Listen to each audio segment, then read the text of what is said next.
भगवान की जय। प्यारे कृष्ण कन्हैया लाल की जय। श्री वराह पुराण अध्याय 166 असिकुंड तीर्थ तथा विश्रांति का महात्म्य।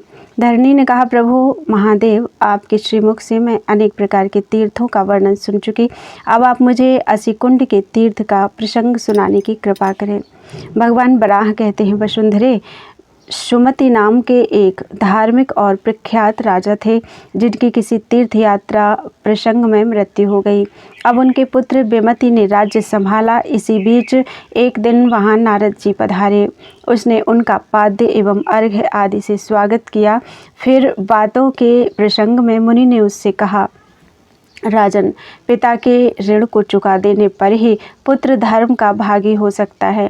यूं कहकर नारद मुनि वहीं अंतर्धान हो गए। मुनि के चले जाने पर राजा ने अपने मंत्रियों से नारद जी की बात का अर्थ पूछा।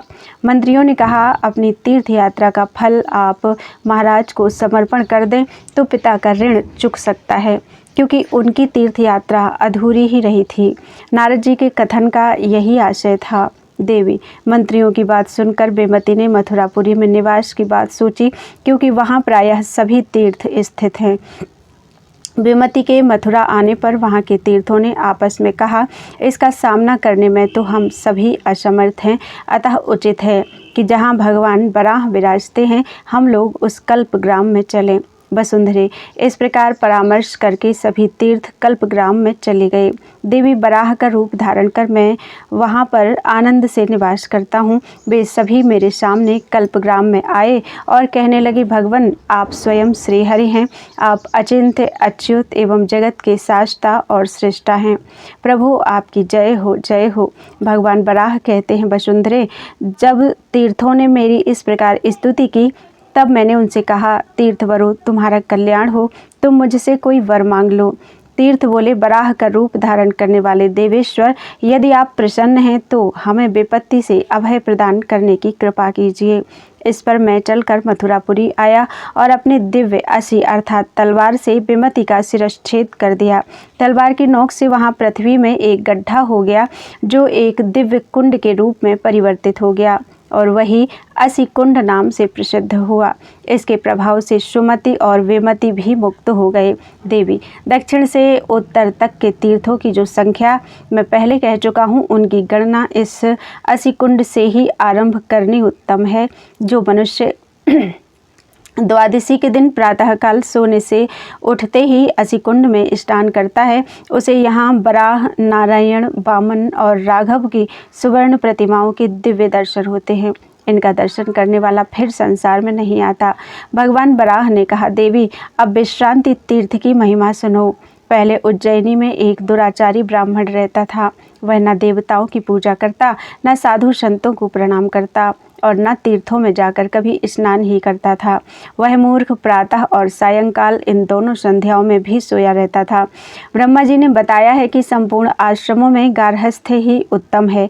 जैसे सभी जंतु पृथ्वी के आश्रित हैं और शिशुओं का जीवन माता पिता पर अवलंबित है, इसी प्रकार संपूर्ण प्राणी वर्ग गृहस्थों पर ही आश्रित हैं। पर वह अधम ब्राह्मण इस आश्रम में रहकर भी सदा चोरी आदि में लगा रहता। वसुंधरे, एक बार जब वह रात में चोरी के लिए इधर उधर दौड़ रहा था, उसी समय राजा के सैनिकों ने उसे पकड़ने के लिए ललकारा। इस पर वह तेजी से भागता हुआ एक कुएं में जा गिरा, जहां उसकी जीवन लीला ही समाप्त हो गई और इस प्रकार वह अगले जन्म में एक वन में ब्रह्म राक्षस हुआ। उसका रूप बड़ा भयंकर था। एक समय की बात है कि कार्यवश वहीं एक जन समाज आ गया। उसी में एक ऐसा ब्राह्मण भी था जो रक्षोघ्न मंत्र पढ़कर सबकी रक्षा करता था। अब वह ब्रह्म राक्षस उस ब्राह्मण से आकर कहने लगा, विप्र, तुम्हारे मन में जिस वस्तु की इच्छा हो वह मैं तुम्हें देने के लिए तत्पर हूँ। बहुत दिनों के बाद आज मुझे मनचाहा भोजन प्राप्त हुआ है। विप्र, तुम उठो और यहाँ से अन्यत्र जाकर कहीं सो जाओ, जिससे मैं इन सबको खाकर तृप्त हो जाऊँ। इस पर ब्राह्मण ने कहा, राक्षस, मैं इन्हीं के साथ यहाँ आया हूँ। ये सभी मेरे परिवार ही हैं, अतः मैं इन्हें छोड़ नहीं सकता। तुम यहाँ से चले जाओ। मेरे मंत्रों में ऐसी शक्ति है कि उसके प्रभाव से तुम इन पर आंख तक नहीं उठा सकते। अस्तु, अब तुम यह बतलाओ कि तुम्हें यह योनि कैसे मिली। इस पर वह राक्षस कहने लगा, विप्र, केवल अनाचार के कारण मेरी यह दुर्गति हुई है। इस प्रकार उस राक्षस ने अपनी सारी बातें यथावत ब्राह्मण के सामने स्पष्ट की। इस पर उस ब्राह्मण ने कहा, राक्षस, तुम अब मित्र की श्रेणी में आ गए हो, बोलो मैं तुम्हें क्या दूं। राक्षस बोला, विप्र, यदि मेरे मन में जो बात बसी है वह तुम देना चाहते हो तो दे दो।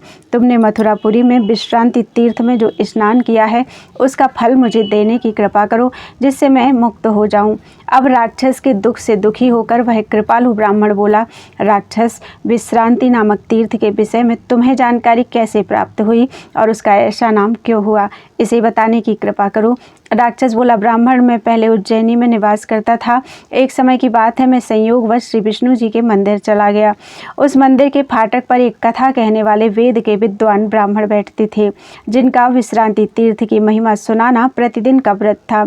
उस महात्म्य को सुनने से ही मेरे हृदय में भक्ति उदित हुई। अनघ, मुझे वहीं यह सुनने का अवसर मिला कि इस तीर्थ का विश्रांति नाम कैसे हुआ। उन्होंने ही स्पष्ट बतलाया था कि इस स्थान पर संसार के शासक श्री हरि विश्राम करते हैं। उन विशाल भुजा वाले प्रभु को वासुदेव भी कहते हैं, इसीलिए यह तीर्थ विश्रांति नाम से विख्यात हुआ है। राक्षस, उस तीर्थ में एक बार स्नान करने का पुण्य फल मैंने तुम्हें दे दिया। राक्षस की यह बात सुनकर उस ब्राह्मण ने कहा, राक्षस, उस तीर्थ में एक बार स्नान करने का पुण्य फल मैंने तुम्हें दे दिया। प्रिय, ब्राह्मण के मुख से यह वचन निकलते ही वह राक्षस उस योनि से मुक्त हो गया। बोलो वृंदावन बिहारी लाल की जय। अध्याय 166-67 पूरा हुआ। मथुरा तथा उसके अवान्तर के तीर्थों का महात्म्य। भगवान बराह कहते हैं, वसुंधरे, भगवान शिव इस मथुरापुरी की निरंतर रक्षा करते हैं। उनके दर्शन मात्र से मथुरा का पुण्य फल सुलभ हो जाता है। बहुत पहले रुद्र ने पूरे 1000 वर्ष तक मेरी कठिन तपस्या की थी। मैंने संतुष्ट होकर कहा, हर, आपके मन में जो भी हो वह वर मुझसे मांग ले। महादेव जी बोले, देवेश, आप सर्वत्र विराजमान हैं, आप मुझे मथुरा में रहने के लिए स्थान देने की कृपा करें। इस पर मैंने कहा, देव, आप मथुरा में क्षेत्रपाल का स्थान ग्रहण करें। मैं यह चाहता हूँ, जो व्यक्ति यहाँ आकर आपका दर्शन नहीं करेगा उसे कोई सिद्धि प्राप्त ना होगी। जिस प्रकार स्वर्ग में इंद्र की अमरावतीपुरी है, वैसे ही जम्बूद्वीप में यह मथुरापुरी है। यद्यपि मथुरा मंडल का विस्तार 20 योजनों का है, पर वहाँ एक एक पैर रखने पर भी अश्वमेध यज्ञों का फल मिलता है। इस क्षेत्र में 60 करोड़ 6000 तीर्थ हैं। गोवर्धन तथा अक्रूर क्षेत्र ये 2 करोड़ तीर्थों के समान हैं, एवं प्रस्कंदन और भांडीर ये 6 कुरुक्षेत्रों के समान हैं। सोमतीर्थ, चक्रतीर्थ, अभिमुक्त, यमन, तिन्दुक और अक्रूर नामक तीर्थों की 12 आदित्य संज्ञा है। मथुरा के सभी तीर्थ कुरुक्षेत्र से 9 गुना बढ़कर हैं, इसमें कोई संशय नहीं। जो मथुरापुरी के इस महात्म्य को समाहित चित्त से पढ़ता या सुनता है वह परम पद को प्राप्त होता है और अपने मातृ पितृ दोनों पक्षों के 220 पीढ़ियों का उद्धार कर देता है। मथुरा के सभी स्थानों में भगवान श्री कृष्ण के चरण के चक्र चिन्ह सुशोभित हैं। उन्हीं के मध्य में एक ऐसा भी तीर्थ है जहाँ चक्र का आधा ही चिन्ह दृष्टिगोचर होता है। वहाँ के निवासी मुक्ति पाने के अधिकारी हो जाते हैं, इसमें संशय नहीं। श्री कृष्ण की क्रीड़ा भूमि के भी 2 छोर हैं, एक उत्तर और दूसरा दक्षिण। उन दोनों के मध्य भाग में वे विराजते हैं। आकार में वे द्वितीय के चंद्रमा के समान हैं। जो मनुष्य वहाँ स्नान और दान करता है उसे वे दिव्य तीर्थ मथुरा क्षेत्र का फल प्रदान करने के लिए सदा उद्यत रहते हैं। यहाँ नियम के अनुसार रहकर जो शुद्ध भोजन करने वाले व्यक्ति स्नान करते हैं उन्हें अक्षय लोकों की प्राप्ति होती है, इसमें कोई संशय नहीं।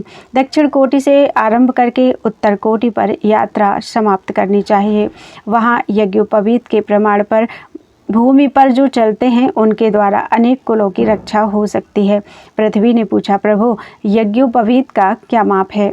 आप यह मुझे स्पष्टतः बताने की कृपा करें। भगवान बराह कहते हैं, बरबरिणी, अब मैं यज्ञोपवीत की विधि बताता हूँ, सुनो। मेरी क्रीड़ा भूमि के जो दक्षिण का छोर है वहाँ से लेकर और उत्तर सिरे तक की जो सीमा है इसी को यज्ञोपवीत की सीमा कही गई है। इसी क्रम से दक्षिण से आरंभ करके उत्तर की सीमा पर यात्रा समाप्त करनी चाहिए। घर से बाहर होने पर जब तक स्नान ना करे तब तक मौन रहने का नियम है। वसुंधरे स्नान करने के उपरांत भगवान श्री कृष्ण की पूजा करना परम आवश्यक है। इसके बाद बोला जा सकता है। देवी स्नान समाप्त होने पर क्रमशः देवाधिदेव श्री कृष्ण की पूजा, यज्ञ, पयस्विनी गौ का दान, सुवर्ण एवं धन का वितरण कर ब्राह्मणों को भोजन कराएं। इस प्रकार कर्म करने वाला व्यक्ति पुनः संसार में लौटकर नहीं आता, वह मेरे धाम को प्राप्त होता है। इस अर्धचंद्र तीर्थ में जिनकी मृत्यु होती है या और्धदैहिक क्रिया होती है, वे सभी स्वर्ग में जाते हैं। इस तीर्थ में पुरुष की हड्डियां जब तक रहती हैं तब तक वह स्वर्ग लोक में प्रतिष्ठित रहता है। अधिक क्या, यदि यहाँ गधे का भी शरीर जला दिया जाए तो वह भी विष्णु का रूप प्राप्त कर सकता है। मथुरा के प्राणी मेरे ही रूप हैं, उनके तृप्त होने से मैं तृप्त होता हूँ, इसमें संशय नहीं। देवी, इस विषय में गरुड़ का एक आख्यान सुनो। एक बार वे श्री कृष्ण दर्शन की अभिलाषा से मथुरा आए और देखा कि यहाँ के सभी निवासी कृष्ण के रूप में थे। अंत में वे जैसे तैसे भगवान के पास पहुँचे और उनकी बड़ी स्तुति की। उनकी स्तुति सुनकर भगवान ने कहा, गरुड़, तुम किस उद्देश्य से मथुरा आए हो और किस लिए यह मेरी स्तुति कर रहे हो? सभी बातें स्पष्ट बताओ। गरुड़ बोले, भगवान, मैं आपके कृष्ण रूप के दर्शन की अभिलाषा से मथुरा आया था, पर यहाँ के सभी निवासी मुझे आपके ही स्वरूप दिखे। मेरी दृष्टि में मथुरा की सारी जनता एक समान प्रतीत होने लगी। सबको एक समान देखकर मैं मोह में पड़ गया हूँ।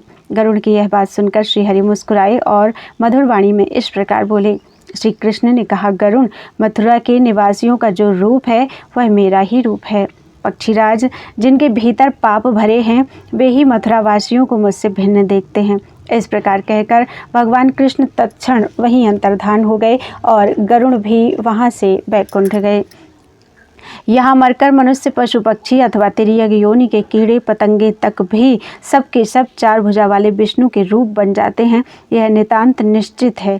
देवी, यहाँ आकर श्री कृष्ण की बहन भगवती एकानंसा, उनकी माता यशोदा, देवकी तथा महाविद्येश्वरी देवियों का अवश्य दर्शन करना चाहिए। यहाँ के विश्रांति तीर्थ दीर्घ विष्णु और केशव के दर्शन करने से सभी देवताओं के दर्शन एवं पूजन का पुण्य फल प्राप्त होता है। बोलो वृंदावन बिहारी लाल की जय। गोकर्ण तीर्थ और सरस्वती की महिमा। भगवान बराह कहते हैं, वसुंधरे, अब एक दूसरा प्राचीन इतिहास बताता हूँ, उसे सुनो। बहुत पहले मथुरा में वसुकर्ण नामक एक प्रसिद्ध वैश्य रहता था। उसकी स्त्री सुशीला बड़ी सद्गुणवती थी, पर उसे कोई संतान न थी। देवी, एक दिन जब वह वैश्य पत्नी सरस्वती नदी के तट पर अनेक पुत्रवती स्त्रियों को देखकर एकांत में खिन्न होकर रो रही थी, तो एक मुनि के हृदय में बड़ी दया आई और उन्होंने उससे पूछा, सुभगे, तुम कौन हो और क्यों रो रही हो? इस पर सुशीला ने कहा, मैं एक पुत्रहीना स्त्री हूँ, पर मेरी सभी सखियाँ पुत्रवती हैं, यही मेरे खेद का कारण है। इस पर मुनि ने कहा, देवी, भगवान गोकर्ण की कृपा से तुम्हें पुत्र मिलेगा। यह सुनी तुम अपने पति के साथ उनकी आराधना करो और स्नान, दीपदान, उपहार तथा अनेक प्रकार के जप और स्तोत्रों द्वारा उन्हें प्रसन्न करने का प्रयत्न करो। मुनि के इस उपदेश को सुनकर वह स्त्री उन्हें प्रणाम कर अपने घर गई और इससे अपने पति को अवगत कराया। इस पर वसुकर्ण ने उससे कहा, देवी, मुनि ने जो बात कही है यह मुझे भी आशाप्रद और अनुकूल जान पड़ती है। अब वैश्य दंपत्ति प्रतिदिन सरस्वती नदी में स्नान कर पुष्प, धूप, दीप आदि के द्वारा गोकर्ण महादेव की आराधना करने लगे। इस प्रकार 10 वर्ष बीत जाने पर भगवान शंकर उन पर प्रसन्न हुए और उन्हें रूपवान एवं गुणी पुत्र प्राप्ति का वर दिया। फिर 10वें महीने में सुशीला के एक सुंदर पुत्र उत्पन्न हुआ। वसुकर्ण ने पुत्र जन्मोत्सव के समय 1000 गौओं, बहुत से सुवर्ण तथा वस्त्रों का दान किया। उसने भगवान गोकर्ण की कृपा से उत्पन्न होने के कारण उस बालक का नाम भी गोकर्ण रखा। फिर यथा समय उसके अन्नप्राशन, चूड़ाकरण आदि यज्ञोपवीत आदि संस्कार कराए और वैवाहिक गोदान कराया। अब वसुकर्ण का अधिकांश समय भगवान की पूजा, उपासना आदि में बीतने लगा। इधर गोकर्ण भी युवावस्था में पहुंच गया, पर उसे कोई पुत्र न हुआ, अतः पिता ने उसके 3 और विवाह कर दिए। इस प्रकार उसकी 4 भार्याएं हो गईं, जो सभी परम सुंदरी, वय, रूप और उत्तम गुणों से संपन्न थीं। फिर भी किसी को संतान सुख सुलभ न हो सका, अतः गोकर्ण ने भी पुत्र प्राप्ति के लिए धर्म कृत्य आरंभ किए। और अनेक बापी, कूप, तालाब, मंदिर आदि निर्माण कराए। पानी के लिए पौछले तथा भोजन के लिए सदावर्त की भी व्यवस्था की। उसने गोकर्ण शिव के सन्निकट ही पश्चिम दिशा में भगवान चक्रपाणि का एक बहुत बड़ा पंचायतन अर्थात मंदिर बनवाया और एक विशाल उद्यान लगवाया, जिसमें अनेक प्रकार के वृक्ष एवं पुष्प भी लगवाए। वे चारों स्त्रियां मंदिर में जाकर भगवान की पूजा अर्चा करती। इस प्रकार धर्म निष्ठा में प्रवृत्त गोकर्ण के जब सारे धन धान्य धीरे धीरे समाप्त हो गए तो उसे चिंता हुई, यह सोचकर कि अब महान कष्ट का समय उपस्थित हो गया, क्योंकि माता पिता तथा आश्रित परिवार के भोजन की व्यवस्था मुझ पर है और धन के बिना यह कार्य सुकर नहीं। उसने पुनः व्यापार के लिए मन में निश्चय किया और कुछ सहायकों को साथ लेकर मथुरा मंडल में बाहर गया और कुछ क्रय विक्रय की सामग्री लेकर वह अपने घर आया। एक दिन वह थोड़े विश्राम की इच्छा से पास के एक पर्वत की चोटी पर गया, जहाँ बहुत सी सुंदर कंदराएं थीं। वहाँ जब वह इधर उधर घूम रहा था कि उसकी दृष्टि एक अनुपम स्थान पर पड़ी जो स्वच्छ जल से संपन्न था। वहाँ फल वाले वृक्षों और सुगंधित लता पुष्पों की भी भरमार थी। एक जगह दो पहाड़ों की संधि में माला की तरह गोलाकार रिक्त स्थान पड़ा था। वहीं उसे ऐसा शब्द सुनाई पड़ा मानो कोई अतिथि के स्वागत के लिए बुला रहा हो। इतने में उसकी दृष्टि एक तोते पर पड़ी जो एक पिंजड़े में बैठा था। जब गोकर्ण उसके सामने पहुंचा तो उस सुग्गे ने कहा, पांथ, कृपया आप अपने साथियों सहित पधारें, इस उत्तम आसन पर बैठें और अर्घ्य फल फूल स्वीकार करें। अभी मेरे माता पिता यहाँ आकर आप सबका विशेष रूप से स्वागत करेंगे, कारण जो गृहस्थ आए हुए अतिथि का स्वागत नहीं करता उसके पितर निश्चय ही नरक में गिरते हैं, और जो अतिथियों का सम्मान करते हैं उन्हें अनंत काल तक स्वर्ग में आनंद भोगने का अवसर मिलता है। जिस गृहस्थ के घर अतिथि आकर निराश लौट जाता है वह अपना पाप उस गृहस्थ को देकर उसका पुण्य लेकर चला जाता है। अतएव गृहश्रमी को चाहिए कि वह सब प्रकार से प्रयत्न कर अतिथि का स्वागत करे। अतिथि समय पर आया हो या असमय में, वह भगवान विष्णु के समान ही पूजा का पात्र है। इस पर गोकर्ण ने तोते से पूछा, पुराण के रहस्य को जानने वाले तुम कौन हो? वह मनुष्य धन्य है जिसके पास तुम निवास करते हो। इस पर उस तोते ने अपना पूर्व इतिहास बताना प्रारंभ किया। वह बोला, पांथ, बहुत पहले की बात है। एक बार सुमेरु गिरी के उत्तर भाग में, जहाँ महर्षियों का निवास है, मुनिवर सुखदेव जी तपस्या कर रहे थे। वे प्रतिदिन पुराणों एवं इतिहासों का प्रवचन करते, जिसे सुनने के लिए अशित, देवल, मार्कंडेय, भरद्वाज, यवकृत, भृगु, अंगिरा, तैत्तिरी, रैभ्य, कण्व, मेधातिथि, कृत, तंतु, सुमंतु, वसुमान, एकत, द्वित, वामदेव, अश्वशिरा, त्रिशीर्ष तथा गौतमोदर एवं अन्य भी अनेक वेदज्ञ ऋषि, महर्षि, सिद्ध, देवता, पन्नग और गुह्यक आदि आते तथा धर्म संहिता के विषय में शंकाओं का निराकरण कराते। उस समय मैं वामदेव मुनि का दुराचारी शिष्य सुकोदर था। मेरा बचपन से ही ऐसा स्वभाव बन गया था कि जहाँ धर्म कथा या नीतियों पर विचार होता वहाँ मैं अश्रद्धालु बनकर आगे पहुँच जाता और बारंबार तर्क वितर्क कर प्रश्न करता रहता। गुरुजी मुझे अन्यायवादी बताकर सदा रोकते रहते, पर मेरी प्रकृति नहीं गई। वहाँ भी मैंने एक दिन यही किया। यद्यपि मेरे गुरुजी ने तथा बहुत से प्रधान मुनियों ने मुझे बहुत रोका, किंतु मैंने उनके वचन की अवहेलना कर दी। तब सुखदेव जी ने क्रोध के आवेश में आकर मुझे शाप दे दिया और कहा कि यह बड़ा ही बकवादी है, अतः जैसा इसका नाम है उसी के अनुसार यह शुक अर्थात तोता पक्षी हो जाए। बस क्या था, मैं तुरंत तोता बन गया। फिर मुनियों की प्रार्थना पर उन्होंने कहा कि इसका रूप तो पक्षी का होगा, परंतु यह पुराणों का जानकार होगा और संपूर्ण शास्त्रों के अर्थ इसे अवगत होंगे और अंत में मथुरा में मरकर यह ब्रह्मलोक को प्राप्त होगा।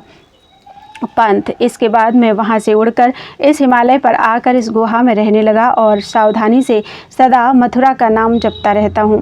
फिर मैं एक बहेलिए के चंगुल में फंस गया, जिससे इस पिंजड़े में रहना पड़ता है।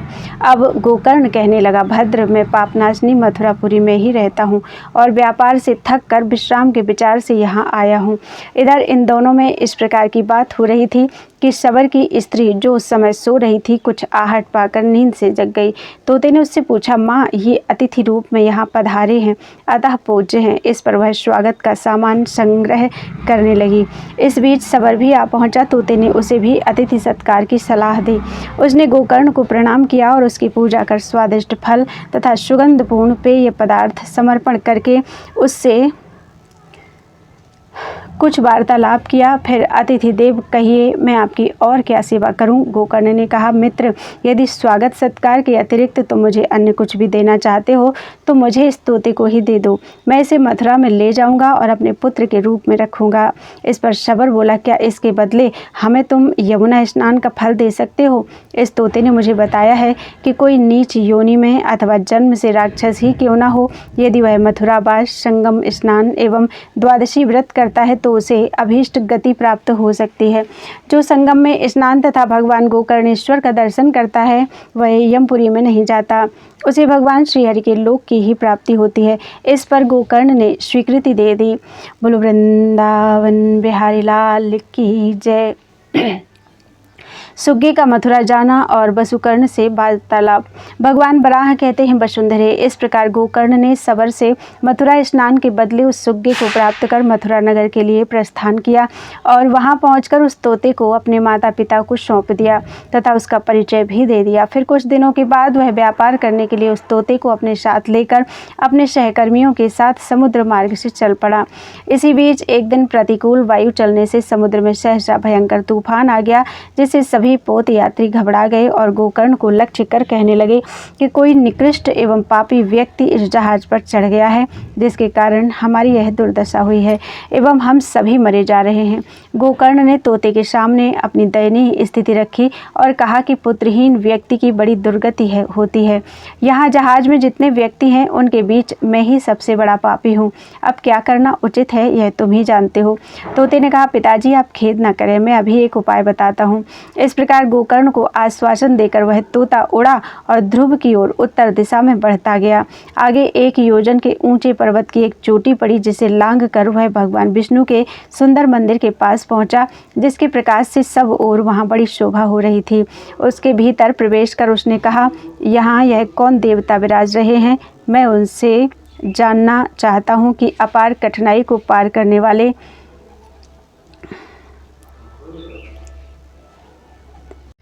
राधे राधे। पृथ्वी वह सुग्गा इस चिंता में ही था कि वहाँ एक देवी आई, जिसके हाथ में एक सुवर्ण पात्र था। उसने विष्णु की पूजा की और नमो नारायणाय कहकर एक उत्तम आसन पर बैठ गई। अभी पल मात्र ही समय बीता होगा कि फिर वहाँ वैसी असंख्य रूपवती देवियाँ आ गईं और वे सभी नृत्य गान वाद्य से देवार्चन करके वापस चली गईं। वहीं जटायु के वंश के कुछ पक्षी भी थे। उन्होंने उस सुग्गे से पूछा, तुम यहाँ कैसे पहुँचे? क्योंकि अगाध जल से परिपूर्ण समुद्र को पार करना साधारण काम नहीं है। इस पर तोते ने उत्तर दिया, मेरे पिताजी वायु की तेज गति में समुद्री जहाज पर बड़ी कठिनाई का अनुभव कर रहे हैं। उनकी रक्षा के लिए ही मैं यहाँ आया हूँ। आप लोग कुछ प्रयत्न करें जिससे वे सुखी हो सकें। पक्षीगण बोले, जिस मार्ग से हम चलें तुम उसका अनुसरण करो। हम पाद विन्यास से ही समुद्र में चलकर चोंचों से मकर नक्रादि का संहार कर डालेंगे। इससे तुम्हारे साथ तुम्हारे पिता भी समुद्र तर जाएंगे। अब वह तोता उन पक्षियों के पीछे पीछे चलता हुआ गोकर्ण के पास पहुंचा और उनके प्रयास से गोकर्ण समुद्र से बाहर निकल गया। वहां पहुंचकर वह उसी देव मंदिर के सामने गया जहां कमलों से सुशोभित एक सरोवर था, जिसकी सीढ़ियां मणियों और रत्नों से बनी थीं। गोकर्ण ने उस सरोवर में स्नान कर देवताओं तथा पितरों का तर्पण किया। फिर मंदिर में जाकर भगवान केशव की आराधना कर वह प्रभूत रत्नों द्वारा संपन्न उस पंचायतन मंदिर में तोते के साथ एक ओर छिप गया। इतने में वे देवियाँ जिन्होंने पहले उस मंदिर में देवार्चन किया था वहीं पुनः आ गईं और देव पूजन करने लगीं। फिर उनमें से एक प्रधान देवी ने कहा, सखियों, ब्रह्म में निष्ठा रखने वाले गोकर्ण के खाने के लिए दिव्य फल और पीने के लिए उत्तम जल प्रदान करो, जिससे 3 महीनों तक इसकी तृप्ति बनी रहे एवं इसके शोक मोह तथा पाप भी नष्ट हो जाए। इस पर उन देवियों ने सब कुछ वैसा ही कर गोकर्ण से कहा, तुम निश्चिंत एवं निर्भय होकर इस स्वर्ग के समान सुखदायी स्थान में तब तक निवास करो जब तक तुम्हारा काम सिद्ध न हो जाए। और फिर वे वहाँ से चली गईं। अब गोकर्ण वहाँ इस प्रकार रहने लगा मानो मथुरापुरी में ही हो। कुछ समय के पश्चात उसका जहाज भी संयोगवश किनारे लग गया। अब इधर जहाज पर के उसके साथी उसे न देखकर परस्पर कहने लगे, ओह पता नहीं गोकर्ण कहाँ चला गया, वह मर गया, जल में डूब गया अथवा किसी जीव ने उसे खा लिया। हो सकता है लज्जा के कारण वह समुद्र में डूब गया हो। अब हम लोगों का यही कर्तव्य है कि उसके पिता के सामने हम ही पुत्र रूप में रहें। उपार्जित रत्नों में से जितना भाग गोकर्ण का हो वह उसके पिता को हम सौंप दें। उधर गोकर्ण का मन बड़ा शोकाकुल था। उसने तोते से माता पिता के हित की बात पूछी। सुग्गी ने कहा, मैं तुच्छ पक्षी आपको वहाँ ले चलूँ? यह मेरी शक्ति से बाहर है। हाँ, मैं आपकी आज्ञा से आकाश मार्ग से मथुरा जाकर तथा आपकी बात उनके पास तथा उनका संदेश आपके पास पहुंचा सकता हूँ। गोकर्ण ने कहा, पुत्र ठीक है, यही करो। तुम मथुरा जाओ और मेरी अवस्था पिताजी से बता दो तथा वहाँ से फिर शीघ्र वापस आ जाओ। अब वह सुग्गा मथुरा पहुंचा और गोकर्ण की सारी स्थिति उसके पिता से बता दी। इस विषम परिस्थिति को सुनकर माता पिता को दारुण दुख हुआ और बहुत देर तक उनकी आंखों से अश्रुधारा गिरती रही। फिर उस सुग्गी के प्रति उनके मन में बड़ा स्नेह हुआ। उन्होंने कहा, विहंगम, तुमने धर्म के अनुकूल नीतिपूर्ण वृत्तांत कहकर हमारे जीवन रक्षा के लिए यह बड़ा उत्तम कार्य किया है। वसुंधरे, इस प्रकार उस पक्षी ने अपनी बुद्धि एवं विद्या के बल से पुत्र शोक के कारण अत्यंत दुखी गोकर्ण के वृद्ध माता पिता को पूर्ण शांति प्रदान की।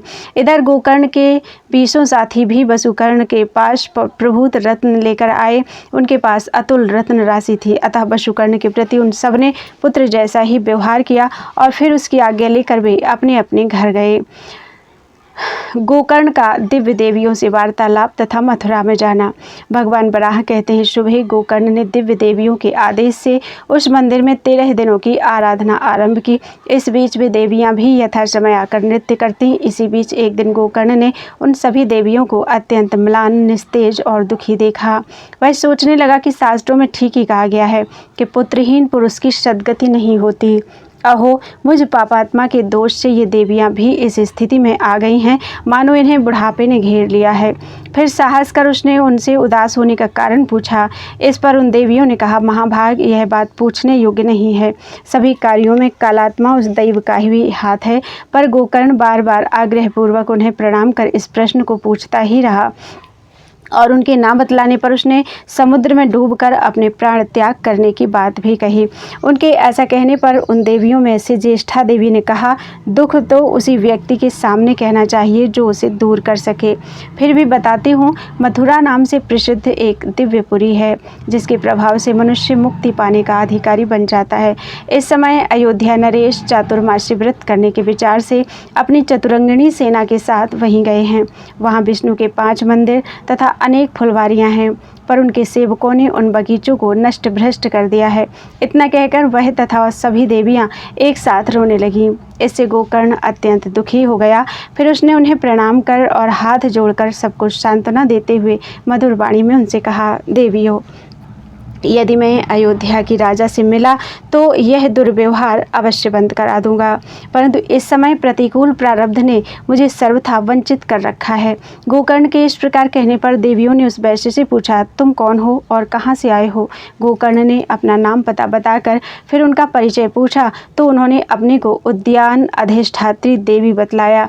इस पर गोकर्ण ने उनसे पूछा, देवियों, संसार में बगीचा लगाने वालों को क्या फल मिलता है तथा जो कुआं तथा देव मंदिर निर्माण करता है उसे कौन सा पुण्य फल प्राप्त होता है? आप यह सब हमें बताने की कृपा करें। इस पर वे बोली, आर्य, ब्राह्मण, क्षत्रिय और वैश्य, इन द्विजाति वर्णों के लिए धर्म का पहला साधन है इष्टापूर्त का पालन करना। इष्ट के प्रभाव से स्वर्ग मिलता है और पूर्त से मोक्ष। जो पुरुष बिगड़ते हुए बापी कुआं, तालाब अथवा देव मंदिरों का जीर्णोद्धार कराता है वह पूर्त के पुण्य फल का भागी होता है। भूमिदान और गोदान करने से पुरुषों के लिए जो पुण्य बताया गया है वैसा ही फल वृक्षों के लगाने से मानव प्राप्त कर लेते हैं।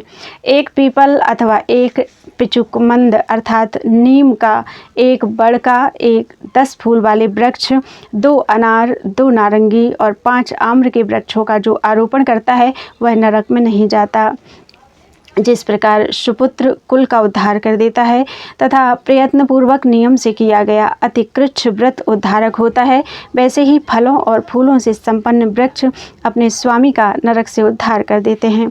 भगवान बराह कहते हैं, पृथ्वी, मालती प्रभृति पुष्प जाति तथा वृक्षों की यज्ञांग साधनभूता, फल प्रदाता छाया एवं ग्रहोपयोग आदि से संबद्ध ज्येष्ठा देवी के साथ इस प्रकार वार्तालाप करने के बाद गोकर्ण कहने लगा, अहो महान दुख की बात है कि मैं अपने माता पिता को भूल गया और उसे मूर्छा आ गई। फिर उन देवियों ने गोकर्ण के मुख पर जल छिड़के जिससे उसकी चेतना लौटी। फिर देवियों ने उसे आश्वासन दिया और पूछा, आर्य, जहाँ से तुम आए हो वहाँ की बातें बताओ।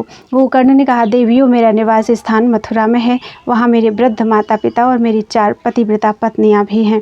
वहाँ मेरा एक उद्यान है और देवता का मंदिर भी है। इस पर ज्येष्ठा देवी ने कहा, अनघ, यदि तुम्हें मथुरा जाने की उत्कट अभिलाषा है तो मैं तुम्हें वहाँ आज ही पहुँचा देती हूँ। इसमें हमें भी मथुरापुरी का दर्शन सुलभ हो जाएगा। तुम इस सुंदर विमान पर अभी बैठो और इन दिव्य रत्न आभूषण तथा फलों को भी साथ ले लो। अब गोकर्ण विमान पर बैठा और भगवान श्री हरि को नमस्कार तथा देवियों का अभिवादन कर मथुरा के लिए प्रस्थित हुआ एवं वहां पहुंचकर उसने अयोध्या के राजा को वे रत्न फल फूल समर्पण किए। वहां गोकर्ण को आया देखकर राजा के मन में अपार आनंद हुआ। उसने उसे अपने आसन पर ऐसे बिठाया मानो किसी रत्नदाता धनी व्यक्ति को आसन दे रहा हो और बड़ा प्यार किया। अब गोकर्ण ने राजा से कहा, थोड़ी देर के लिए आप स्थान से बाहर चलें, अभी मैं एक आश्चर्यमय दृश्य दिखाऊंगा और आपसे कुछ निवेदन भी करूंगा। इसका प्रबंध हो जाने पर वे सभी देवियां भी विमान से वहां आ गईं। सभी बात ज्ञात होने पर राजा ने अपनी सेना मथुरा से अयोध्या वापस कर और गोकर्ण को बारंबार धन्यवाद देकर उसकी प्रशंसा कर उसे इच्छानुसार वर दिया। देवियां भी गोकर्ण से तुम्हारा कल्याण हो यूं कहकर दिव्य लोक में चली गईं। अयोध्या नरेश ने गोकर्ण को बहुत से गांव, अमूल्य वस्त्र, हाथी, घोड़े तथा अन्य अपार धन भी दिए। बाग बगीचे लगाना परम धर्म है, इससे आश्चर्य में महान फल की प्राप्ति होती है। यह सुनकर उस नरेश ने अन्य उद्यानों के आरोपण की भी व्यवस्था कर दी। भगवान बराह कहते हैं, वसुंधरे, गोकर्ण न्याय का पालन करते हुए अब मथुरा में निवास करने लगा। उसने घर पहुंचकर अपने माता और पिता के चरण कमलों में सिर झुकाकर प्रणाम किया। उस तोते ने भी गोकर्ण के माता पिता और 4 सहधर्मिणियों का अपने वैभव एवं शक्ति के अनुसार सम्मान करके उनकी पूजा की। मथुरा में निवास करने वाली प्रजा को बाग लगाने की प्रेरणा दी। फिर गोकर्ण ने एक यज्ञ आरंभ किया और ब्राह्मणों को उत्तम भोज्य एवं अन्य बहुत से दान दिए। तोते को हृदय से लगाकर भली प्रकार उसने देखा और गदगद होकर कहने लगा, यह ऐसा जीव है जिसकी कृपा से मुझे जीवन, सद्धर्म तथा उत्तम गति की प्राप्ति हुई है। गोकर्ण ने मथुरा में एक मंदिर बनवाया और उसका नाम शुकेश्वर मंदिर रखा। उसमें शुकेश्वर के नाम से एक प्रतिमा भी स्थापित की और एक अन्न वितरण करने की संस्था भी खोल दी। उसमें 200 ब्राह्मणों को भोजन के लिए प्रतिदिन अन्न बंटने लगा। गोकर्ण ने उस संस्था का नाम शुकसत्र रख दिया।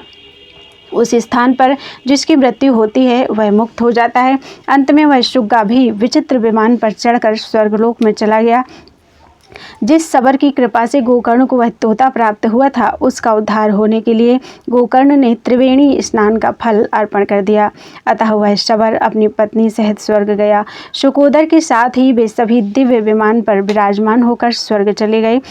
वसुंधरे, इस प्रकार मैंने तुमसे मथुरा के सरस्वती संगम में स्नान का, गोकर्णेश्वर शिव के दर्शन का, गोकर्ण नामक वैश्य की अविनाशी संतान का तथा उसके सुखोपभोग और मुक्ति लाभ का वर्णन कर दिया। बोलो वृंदावन बिहारी लाल की जय। त्वदीयं वस्तु गोविंद तुभ्यमेव समर्पये, तेन त्वदंघ्रि कमले रतिम में यच्छ शाश्वतीम। अध्याय 173 तक पूरा हो गया। बोलो वृंदावन बिहारी लाल की जय।